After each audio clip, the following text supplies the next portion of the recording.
Welcome back for part 2 of everything you need to know about Destiny 2. So now that I've talked about PvE in the campaign, let's cover the PvP side, which is what most of you are more excited about anyway. So there are going to be some big changes with PvP coming to Destiny. From now on, all game modes will be 4v4.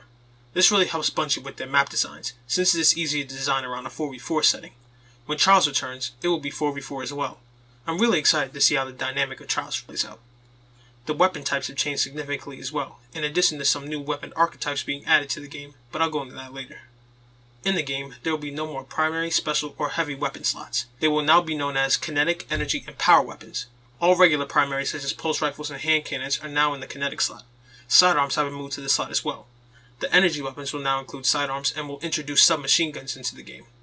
The energy weapons will have elemental properties on them.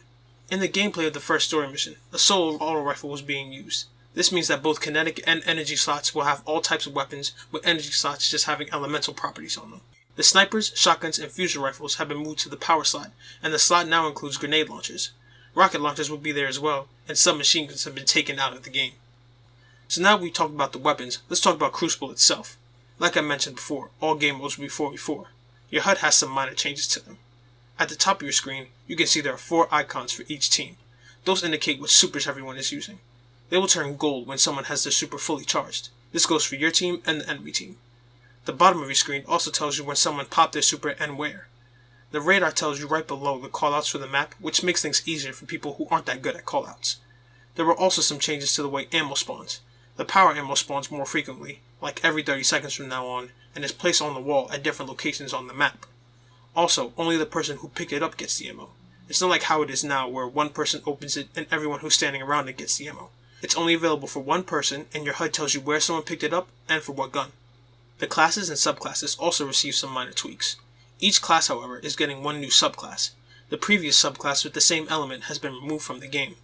The Titan is now getting a new Void subclass called Sentinel, which basically makes you Captain America, giving you a shield that you can throw at enemies or hide behind.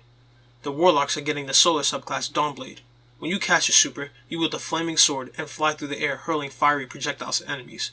The new Arc subclass for the Hunter is known as Arc Strider, where you are given a bow staff that you go around bashing your enemies with. Basically, it's a Blade Dancer with one big bow staff instead of 2 blades. The original subclasses are getting some changes too. The Striker Titan is now a roaming super. You can reuse your Fist of Havoc and also do a shoulder charge like attack as well. The Golden Gun now has the option of firing up to 6 times, but at the cost of your super draining very quickly. Every class is also getting a new ability.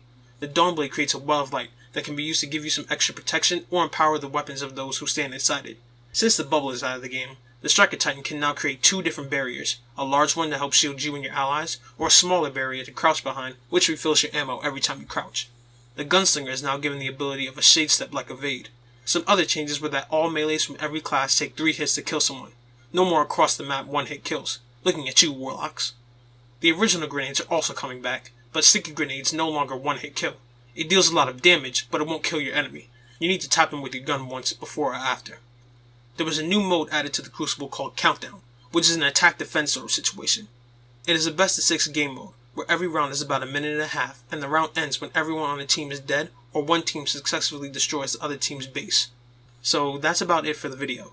In the third and final part, we're going to be talking about the social aspect of Destiny, and all the changes with matchmaking, and how this game will help out the solo players a little bit more than before. If you enjoyed the video, please leave a like, and don't forget to subscribe for more Destiny 2 news, and I'll see you all next time.